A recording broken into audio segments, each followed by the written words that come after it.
Anybody of any interest? Well, we just signed with China yesterday, right?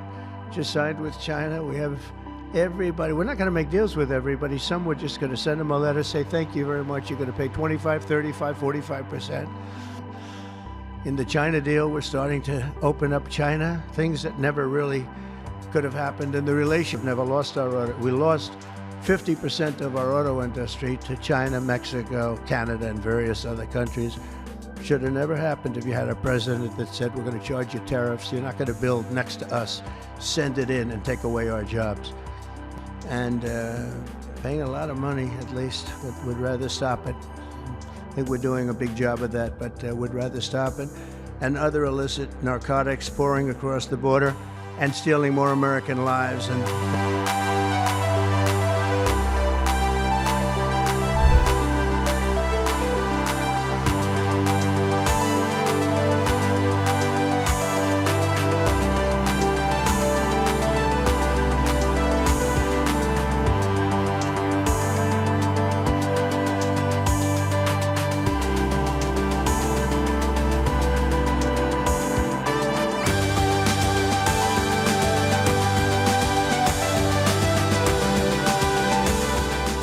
A lot of working overtime, making deals with other countries. Remember a few months ago, the press was saying, do you really have anybody of any interest? Well, we just signed with China yesterday, right? Just signed with China. We have everybody. We're not going to make deals with everybody. Some we're just going to send them a letter, say thank you very much. You're going to pay 25, 35, 45%. That's the easy way to do it. And my people don't want to do it that way. They want to do some of it, but they want to make more deals than I would do. But we're having some great deals. We have one coming up, maybe with India, very big one, where we're going to open up India.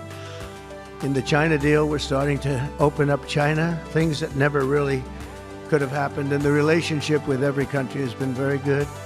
And we also have billions of dollars we're taking in with tariffs, is the fact that we've got hundreds of plants going up all over the United States that never would have been here. I was with Howard and Scott and Texas Instruments the other day, and the head of Texas Instruments, they're going to spend $60 billion in the United States. And he said, sir, please don't do it to me. And I looked at him, I knew exactly what he meant. He said, you mean tariffs, right? He said, that's right. If you ever get rid of those tariffs, you've cost me a fortune. They're all coming in because they don't want to pay the tariffs, and they're coming in at levels, and it only works for the United States because it doesn't work for other countries. But it works for us. We have a record investment. We have records and everything. And when these places open up, that's bigger than the $15 trillion that I'm talking about. You know, you don't see it right away. But bigger is the fact that they're all coming in. They're building their factories, the AI factories and the auto plants. We have auto plants that are closing up in other countries. I don't want to specifically name the countries, but you know who they are.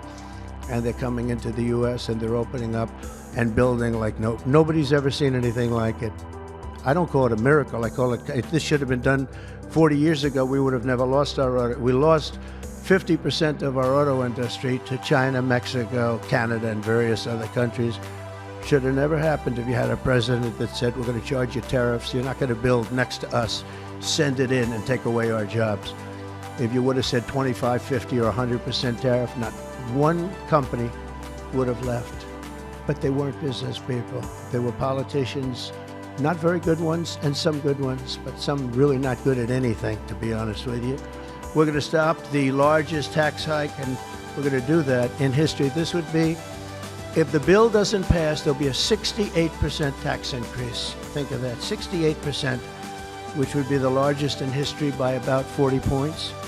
And we'll make the Trump tax cuts permanent, expand the child tax credit, and we will deliver no tax on tips, no tax on overtime, and no tax on Social Security for our great seniors.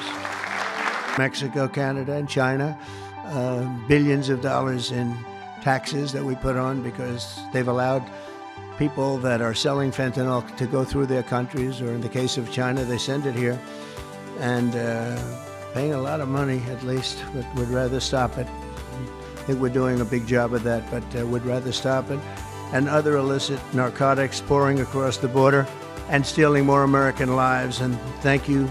Sarah will not rest until that fight is done. We're going to get that fight done. Sarah Stewart is where? Sarah? Hi, Sarah. Beautiful. Thank you. Good guy, huh? Yeah. I can see that. I also want to thank the president of the National Border Patrol. His name is Paul Perez. He's been with me from the beginning. And Brandon before him. These are great people. I've gotten very friendly with some of these people from Border Patrol and ICE because I'd call them once every 2 or 3 days. How we doing? How we doing? How we doing? If you remember, Kamala was the border czar. And in 4 years, she never made one call to Paul or Brandon or anybody else. And I'd like to have Paul come up, say a couple of words if you're here, Paul. Where are you, Paul? Oh, there you are. Go ahead. President Trump made promises that he's kept. Now it's time for Congress to back him up. We need to end the chaotic and recklessness that Biden allowed into this country. The millions of people that are out there, we're going to get with this big, beautiful bill. We've got the funding, we've got the technology, we need everything in that bill to get it done so that no more families are victimized. And those that have victimized families, we can go get them out with ICE. Our officers and agents are not afraid. We're ready to take this fight to them, and we've been so because of President Trump's leadership. Thank you, sir.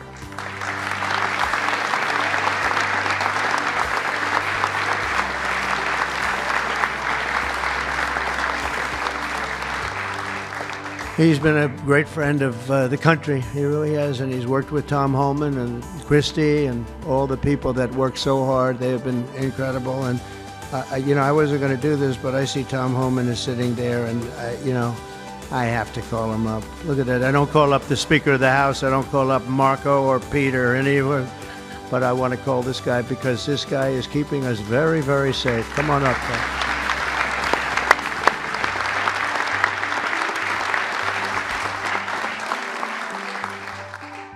Well, look, I think this issue of the big, beautiful bill should be nonpartisan. I don't know what the hell's the matter with everybody up in Congress? People are dying every day. ICE is arresting 3 times as many criminals that the Biden administration did. We're taking public safety threats and national security threats off the street every single day. Well, we got over 600,000 illegal aliens with criminal histories walking the streets of this country. We got less than 5,000 deportation officers. This should be a no-brainer. The more resources we get, if we get this bill passed, we got more agents on the road. We buy more beds, we get more transportation flights. More agents means more bad guys arrested, taken off the streets of this country every single day.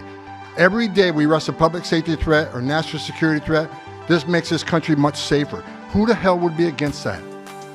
And I get irritated, I get pissed off because I'm sick of meeting angel moms and dads.